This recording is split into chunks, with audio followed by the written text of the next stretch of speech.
र म चाहन्छु तपाईहरु आफ्नो छेउमा भएका आफ्नो साथीहरूलाई पनि हात मिलाउँदै ह्यापी क्रिसमस मेरी क्रिसमस भन्नु हुन म अनुरोध गर्छु है। ल आफ्नो छेउछाउमा हुनुभएकोहरूलाई ल त हात मिलाउँदै दुईपट्टिकै हात मिलाउँदै happy happy Christmas Christmas merry Christmas merry Christmas happy Christmas merry Christmas. धन्यवाद छ धन्यवाद धन्यवाद छ।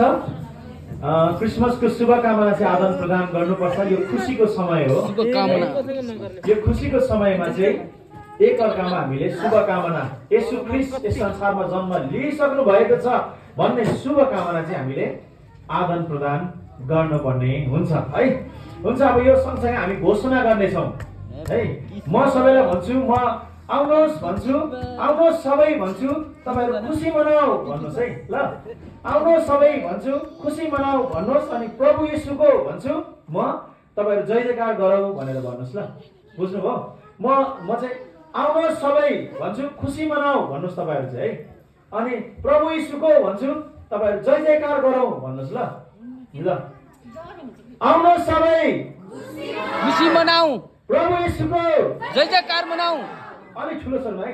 आउनुहोस् सबै जय जयकार मनाऊ, प्रभु येशूको जय जयकार मनाऊ। Happy Christmas merry Christmas happy Christmas merry Christmas. आउनुहोस् सबै खुसी मनाऊ, प्रभु येशूको जय जयकार मनाऊ, आउनुहोस् सबै खुसी मनाऊ, प्रभु येशूको जय जयकार मनाऊ। आमेन। साँच्चै आज हामी खुसी छौँ है। खुसी हुनको निम्ति येशू ख्रीष्ट हामी मानिस जाति खुसी हुनको निम्ति त्यो खुसी चाहिँ संसारले दिन सक्दैन है। त्यो खुसी चाहिँ येशू ख्रीष्ट यस संसारमा आउनु भएपछि मानिस जातिले पाएको छ है। म नानी बाबुहरूलाई पनि एकछिन अनुरोध गर्न चाहन्छु, एकछिन है हल्ला नगरिकन ध्यानसित सुन्नुहोस्। ल तपाईहरु मलाई सुन्नु भएको छ कि छैन भनेर म एकचोटि चेक गरौँ। ल त म जे भन्छु तपाईहरु त्यसमा हातले छुनु पर्यो है। ल कान नाक कान खोइ त खोइ कोले सुन्नु भएन। कान भन्दा नाकमा छुइनु हुँदैछ, नाक भन्दा कानमा छुइनु। ल कान नाक नाक है। ल तपाईहरु सुन्नु भएको छ कि छैन भनेर चेक गरे है। यो चाहिँ सुन्नु भएको छ कि छैन भनेर चेक गरेको है। सुन्नुहोस् है एकछिन हामी आज मुख्य समय हो र योभन्दा अगाडि पनि परमेश्वरको वचन सुन्दै आइराखेका छौँ। अनि वचन चाहिँ मुख्य भाग हो हामी विश्वासीहरू, हामी सबैको निम्ति। अनि वचनको समयमा चाहिँ हामी एकदमै गम्भीर रूपमा प्रभुमा समर्पित भएर सुन्ने बानी बसाल्नु एकदमै राम्रो छ है। त्यो चाहिँ हाम्रो जीवनको लागि राम्रो छ, किनकि परमेश्वरको वचनमा चाहिँ शक्ति छ, परमेश्वरको वचनमा चाहिँ जीवन छ, परमेश्वरको वचनमा चाहिँ जीवन है ज्योति छ है। आमेन आमेन। हुन्छ एकछिन हामी ध्यान दिएर सुन्नेछौँ। तपाईहरु उभिनु भएकोहरू पनि बसिदिनुहोस् न है। बसिदिनुहोस् एकछिन बसेर सबैजना मतिर हेर्नुहोस् त, एकचोटि मतिर हेर्नुहोस्। हुन्छ अब आउनुहोस् हामी परमेश्वरको वचनलाई हामी पल्टाउनेछौँ। आज हामीले सधैँ हेरिराखेकै वचनलाई पनि एकचोटि हेर्नेछौँ फेरि, अनि अर्को वचनलाई पनि फेरि हामी हेर्नेछौँ। अहिले म तपाईहरुको माझमा मत्तीको पुस्तक मत्ती 9 देखि 11 सम्म पढ्न चाहन्छु है। 9 पददेखि 11 पदसम्म हामी सुन्नेछौँ। अनि फेरि अर्को एउटा रोमीको पुस्तकबाट हामी हेर्नेछौँ। दुईटा मात्रै हामी पदलाई हेर्नेछौँ। म धेरै लामो समय लिन चाहन्न, एकदमै छोटो समय लिन चाहन्छु, तर त्यो छोटो समय चाहिँ तपाईहरुले ध्यान दिएर सुन्नुपर्ने हुन्छ है। म पढ्नेछु 9 देखि मत्ती 2 को 9 देखि। तब राजाको कुरा सुनेर तिनीहरू आफ्ना बाटो लागे। जुन तारा तिनीहरूले पूर्वमा देखेथे त्यो तारा तिनीहरूका अघि अघि गयो र बालक भएको ठाउँमा पुगेपछि त्यो तारा त्यही अडियो। जब तिनीहरूले त्यो तारा देखे तब तिनीहरू अति आनन्दित भएर रमाए। अनि घरभित्र पसेर तिनीहरूले बालकलाई उहाँकी आमा मरियमको साथमा देखे र घोप्टो परेर उहाँलाई दण्डवत गरे। तब आफ्ना कन्तुर खोलेर उहाँलाई सुन सुगन्धित धूप र मुर्रका भेटी चढाए। अब यसै गरी हामी रोमीको पुस्तकबाट पढ्नेछौँ है। रोमीको पुस्तक म तपाईँहरूको माझमा रोमी 12 को 1 र 2 पद पढ्न चाहन्छु। रोमी 12 को 1 र 2 पद। यहाँ यस्तो लेखिएको छ रोमी 12 को 1 र 2 पदमा, यसकारण भाइ हो परमेश्वरको कृपालाई ध्यानमा राखी म तिमीहरूलाई अनुरोध गर्दछु कि तिमीहरूको आत्मिक उपासनाको रूपमा आफ्ना शरीरलाई पवित्र र परमेश्वरलाई ग्रहण योग्य हुने जिउँदो बलिको रूपमा अर्पण गर। यस संसारको ढाँचामा नचल, तर आफ्नो मनमा नयाँ भई पूर्ण रूपले परिवर्तित हौ र परमेश्वरको असल र ग्रहण योग्य र सिद्ध इच्छा के हो त्यो तिमीहरूले जाँच्न सक। परमेश्वरको यस पवित्र वचन पढाइ सुनाइमा परमेश्वरले हामी सबैलाई आशिष दिनुभएको होस्। आमेन। आउनुहोस् छोटो प्रार्थना गर्नेछौँ। स्वर्ग अनि पृथ्वी विराजमान गर्नुहुने पवित्र अनि दयालु महान जीवी दयालु परमेश्वर पिता, तपाईँलाई हामी यो घडी समय हाम्रो हृदयको अन्तरात्मादेखि धन्यवाद चढाउँदछौँ बुबा। विशेष गरी प्रभु आजको दिन विश्वभरिमा तपाईँ प्रभु यीशु ख्रीष्टको जन्म उत्सवहरू मनाइराखेको हामी प्रभु हामी थाहा गर्न सक्छौँ। तपाईँ प्रभु हरेक ठाउँमा उपस्थित हुनुहुन्छ बुबा। विशेष गरी आज हाम्रो यस झुण्डमा पनि यस मण्डलीमा पनि तपाईँ उपस्थित हुनुहुन्छ प्रभु। हामी प्रार्थना गर्छौँ आज यस समय वचनको समयमा हामी छौँ। हामी सुन्ने सुनाउने दुवैको ठाउँमा तपाईँ प्रभु मध्यस्थ रहनु भएको होस्। जुन वचनबाट हामी सुन्दैछौँ बुबा, तपाईँ स्वयं भइकन बोल्नु भएको होस् बुबा। हाम्रो हृदय र हाम्रो आत्माको भोक र तृष्णाहरूलाई मेटिदिनु भएको होस् बुबा। हामी प्रार्थना गर्छौँ बुबा, तपाईँ परमेश्वर साँच्चै नै आज हामी जस्तो एक तुच्छ पापी मानिसको लागि यस संसारमा मानव रूप धारण गरी जन्म लिनु भएको छ। तपाईँलाई हामी साँच्चै नै हाम्रो हृदयको अन्तरात्मादेखि धन्यवाद नदिई सक्दैनौँ। तपाईँ परमेश्वरलाई साँच्चै नै हाम्रो अन्तरात्मादेखि धन्यवाद चढाउँदै दिन दिन प्रार्थना गर्दै अनि यो वचनको समय तपाईँको हातमा राख्दै कुनै पनि बाधा र विघ्न ल्याउने दुष्टको युक्ति योजनालाई नासरत यीशु ख्रीष्टको नाउँमा इन्कार गर्दै बिन्ती प्रार्थना गर्दछु प्रभु यीशु ख्रीष्टको नाउँमा, आमेन। हुन्छ। आजको वचनको शीर्षक रहनेछ आफूलाई जिउँदो बलिको रूपमा अर्पण गर। है, आफूलाई जिउँदो बलिको रूपमा अर्पण गर। अघि हामीले रोमी 12 को 1 र 2 पद पढ्यौँ। त्यहाँ 1 पदमा हामी पढ्छौँ, 1 पदको लास्टमा परमेश्वरलाई ग्रहण योग्य हुने जिउँदो बलिको रूपमा अर्पण गर भनेर यहाँ लेखेको हामी पाउँछौँ। है, त्यसकारणले आज छोटकरीमा वचनको शीर्षक भन्नुपर्दा चाहिँ आफूलाई अर्पण गर भनेर पनि भन्न सकिन्छ, आफूलाई प्रभुमा समर्पण गर पनि भनेर पनि भन्न सकिनेछ। है, अब हामी पापी मानिसको निम्ति येशू ख्रीष्ट यस संसारमा आउनुभयो। है, येशू ख्रीष्ट चाहिँ यस संसारमा आउनुभयो। आज हामी खुसी मनाइरहेका छौँ। है, आज हामीले जति पनि यो झिलिमिलीहरू जति पनि लगाइरहेका छौँ, यो चाहिँ के हो त? है, यो चाहिँ हाम्रो खुसी प्रकट भएको हैन, हामी खुसी मनाइरहेको। तपाईँ खुसी हुनुहुन्छ भनेर थाहा कसरी पाउने? तपाईँ यसरी गमक्क परेर यसरी बस्नु भने तपाईँ खुसी हुनुहुन्छ भने थाहा पाउँछ? हामी थाहा पाउँदैनौँ। ल एकछिनको लागि हामीले यो चर्चमा झिलिमिलीहरू सजाएनौँ, बेलुनहरू लगाएनौँ, यत्तिकै हामी क्रिसमस मनायौँ अरे एकछिनको लागि भने के हामी खुसी भएको छ भने प्रकट हुन्छ त? हुँदैन। है, आज जति पनि है झिलिमिलीहरू लगाएर सजाएका छौँ, जति सकिन्छ हामी त्यति सजाइरहेको छौँ। विश्वमा पनि हेर्नुहोस् लाइटहरू लगाएर सजाइरहेको छ। त्यो चाहिँ के गरेको भन्दाखेरि चाहिँ खुसी व्यक्त गरेको। है, अनि हामीले यो खुसी व्यक्त गरिरहेका छौँ। आज धरतीमा येशू ख्रीष्ट पनि यो खुसी चाहिँ के को खुसी हो भन्दाखेरि यो खुसीको एउटै मात्रै हुनुहुन्छ कारण चाहिँ येशू हुनुहुन्छ। यो खुसीको एउटै मात्रै कारण चाहिँ येशू हुनुहुन्छ।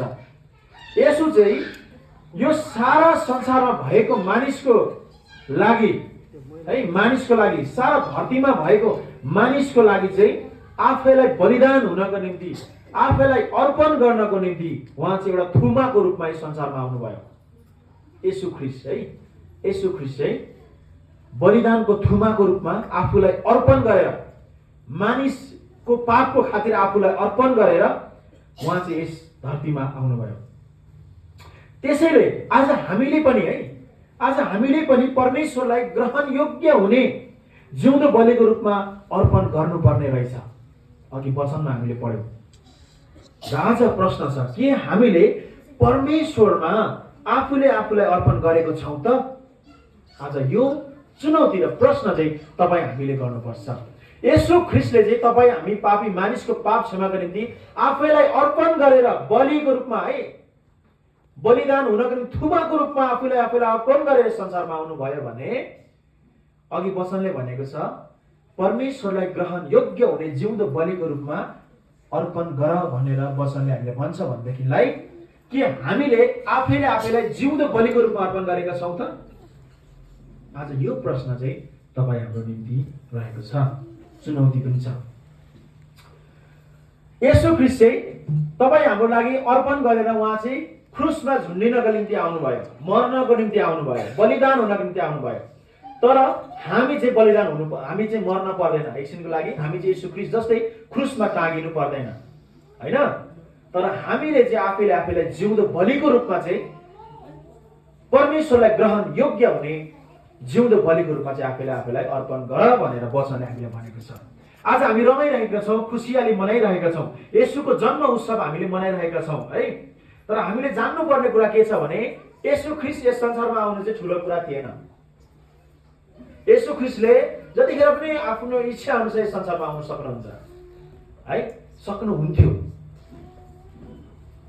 उहाँ जसरी पनि यस संसारमा आउन सक्नुहुन्थ्यो, एउटा राजा भएर हैन, यस संसारलाई महान गर्ने तरिकाले सबै वैभव उहाँको एकदमै उहाँ चाहिँ सबै पृथ्वीका मानिस जातिहरूमा देखिने रूपमा एकदमै स्वर्गदूतहरूको साथमा उहाँ आउन सक्नुहुन्थ्यो। तर उहाँ चाहिँ किन आज है यो कुरा उहाँ यस संसारमा आउनु हुने कुरा महत्त्वपूर्ण नभए तापनि उहाँ किन आउनुभयो भन्ने कुरा चाहिँ आज महत्त्वपूर्ण छ।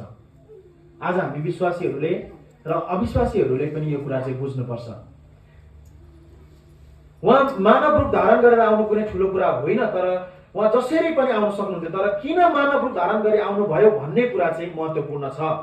प्रभु येशू चाहिँ तपाईँ र मेरो लागि आफ्नो प्राण अर्पण गरी बलिदान हुनका लागि थुमाको रूपमा उहाँ चाहिँ आउनु भएको, हामीलाई अनन्तसम्म जीवित रहोस् भनेर आफूलाई मारेर हामीलाई जीवित पार्न उहाँ आउनुभयो।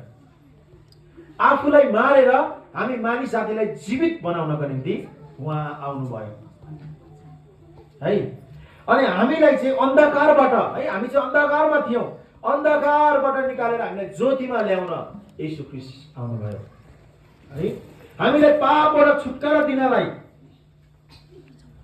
अन्धकारबाट ज्योतिमा ल्याउनलाई, अपवित्रताबाट पवित्र तुल्याउनलाई, परमेश्वर र हामी मानिसको बीचमा टुटेको सम्बन्धलाई जोड्नलाई येशू ख्रीष्ट यस संसारमा आउनुभएको है। प्रिय मित्रहरू, आज हामीले यो कुरा बुझ्नुपर्छ। उहाँले तपाईँ हाम्रो लागि आफ्नो प्राण अर्पण गरेर संसारमा आउनुभयो भने आज उहाँले वचनले भने जस्तै आज हामीले पनि आफूलाई जिउँदो बलिको रूपमा अर्पण गरेको छौँ कि छैनौँ? परमेश्वरलाई ग्रहण योग्य हुने है, परमेश्वरलाई ग्रहण योग्य हुने जिउँदो बलिको रूपमा हामीले आफैलाई अर्पण गरेका छौँ कि छैनौँ? आज यो चुनौती छ तपाईँ हाम्रो लागि। येशूको जन्म उत्सव मनाएर हामी खुसी त भएका छौँ है। आज हामी खुसी भएको देखेर येशू खुसी हुनुहुन्छ कि हुनुभएको छैन होला, आज त्यो कुरा पनि महत्त्वपूर्ण छ। हाम्रो जीवनलाई देखेर एकछिनको लागि म अहिले येशू ख्रीष्टको जन्म उत्सवमा एकदमै खुसी छु, मेरो खुसी देखेर येशू ख्रीष्ट चाहिँ खुसी हुनुहुन्छ कि हुनुहुन्न त है? त्यस्तै तपाईहरूको जीवन देखेर येशू ख्रीष्ट खुसी हुनुहुन्छ कि हुनुहुन्न होला त? एकचोटि यसो आँखा चिम्म गरेर सोचौँ त, मलाई देखेर म खुसी भएको देखेर येशू ख्रीष्ट साँच्चै मदेखि खुसी हुनुहुन्छ कि छैन है? खुसी हुनुहुन्छ कि छैन होला भनेर यसो सोचौँ हैन? त्यो चाहिँ आज हामीले सोच्नुपर्छ, किनकि येशूलाई चाहिँ हाम्रो जीवनको चिन्ता छ के। हामी त खुसी भएका छौँ कि हामीलाई देखेर येशू खुसी हुनु भएको छ होला त हैन? किनभने येशूलाई चाहिँ हाम्रो जीवनको चिन्ता छ, हाम्रो जीवनको चिन्ता छ येशूलाई चाहिँ है। आज हामी क्रिसमसमा खुसी भएकोले उहाँ पनि खुसी हुनुहुन्छ भनेर हामी सोच्न सक्दैनौँ। किन भन्दाखेरि उहाँ चाहिँ जब खुसी हुनुहुन्छ, जब हाम्रो जीवन चाहिँ परमेश्वरमा ग्रहण योग्यको हुन्छ, तब उहाँ चाहिँ खुसी हुनुहुनेछ। नत्र भने हामी जति खुसी भए तापनि है हाम्रो जीवन देखेर येशू ख्रीष्टले खुसी हुनुहुन्न यदि हामीले आफूले आफूलाई परमेश्वरलाई ग्रहण योग्य हुने जिउँदो बलिको रूपमा अर्पण गरेको छैनौँ भने येशू ख्रीष्टले साफ भन्नुभएको छ। हेर्नुहोस् है, मत्ती 7:21 हामीले धेरैले पढ्छ, कसलाई याद छ? मत्ती 7:21 के लेखेको होला? येशू ख्रीष्टले साफसँग भन्नुभएको छ, मलाई प्रभु प्रभु भन्ने सबै स्वर्गको राज्यमा प्रवेश गर्ने छैन। येशूले साफसँग भन्नुभयो है, साफसँग उहाँले भन्नुभयो, मलाई प्रभु प्रभु भन्ने सबै स्वर्गको राज्यमा प्रवेश गर्ने छैन है, मेरो पिताको इच्छा पालन गर्ने मात्र प्रवेश गर्ने छ भनेर उहाँले भन्नुभयो। त्यसैले यो कुराको धेरै चिन्ता छ प्रभु येशूलाई है। आज हामी क्रिसमस मनाउँदै गर्दा हामी प्रभु प्रभु मात्रै भनेर उहाँमा खुसी भइरहेका छौँ कि परमेश्वरलाई ग्रहण योग्य हुने जीवन जिएर उहाँको इच्छा पालन गरिरहेका छौँ कि छैनौँ है? यो कुरा चाहिँ आज तपाईँ हाम्रो लागि चुनौती छ। नत्र भने हामीले प्रभु प्रभु भनेर उहाँमा खुसी मनाएर कुनै फाइदा हुनेवाला छैन यदि पिताको इच्छा अनुसार हामीले जीवन जिएको छैनौँ भने। किनभने त्यो दिनमा येशू ख्रीष्टले साफसँग भन्नुहुनेछ। तपाईँले मत्तीको पुस्तक 7:21 पढ्नु भने येशूले साफसँग भन्नुभएको छ, तिमी को हो म चिन्दिन भन्नुभएको छ है। यदि पिताको इच्छा पालन गरेको छैन, परमेश्वरलाई ग्रहण योग्य हुने जीवन हामीले जिएको छैनौँ भनेदेखिलाई हामीले जति प्रभु प्रभु भने पनि, जति खुसी आनन्दित मनाए तापनि उहाँले तिमी को हो म चिन्दिन भनेर अन्त्यको दिनमा साफसँग भन्दिनु हुनेछ। प्रभु मैले क्रिसमस मनाएको थिएँ त, म त खुसी भएको थिएँ त प्रभु भनेर यदि हामी भन्छौँ, तर ख्रीष्टले भनेको है पिताको इच्छा अनुसार परमेश्वरको ग्रहण योग्य हुने जिउँदो बलिको रूपमा आफूलाई अर्पण नगरी उहाँको इच्छा पालन गरेको छैन भने साफसँग येशूले भनिदिनुहुन्छ, तिमी को हो म चिन्दिन। प्रभु मैले अगमवाणी बोले, तपाईँको नाउँमा मैले है धेरै कार्यहरू गरे भने तापनि पिताको इच्छा पालन गरेको छैन भने येशूले साफसँग भन्नुहुन्छ, तिमी को म चिन्दिन।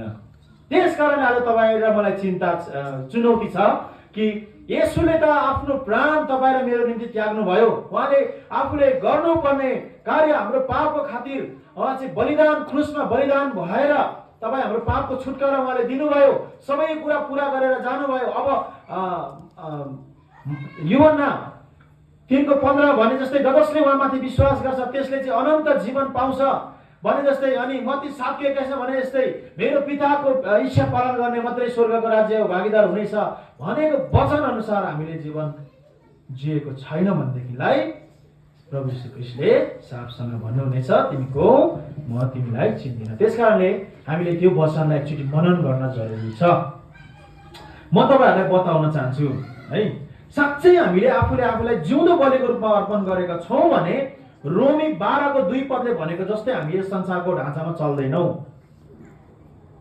है, यस संसारको ढाँचामा चल्दैनौँ, तर आफ्नो मनमा नयाँ भएर पूर्ण रूपले परिवर्तित भएको हुन्छौँ है। आज धेरै मानिसहरू प्रभुलाई विश्वास गरेर संसारिक जीवनहरू जिइरहेका हामी कतिजनाले देखिरहेका छौँ है। संसारको ढाँचामा चलिरहेको हामीले देख्न सक्छौँ हैन।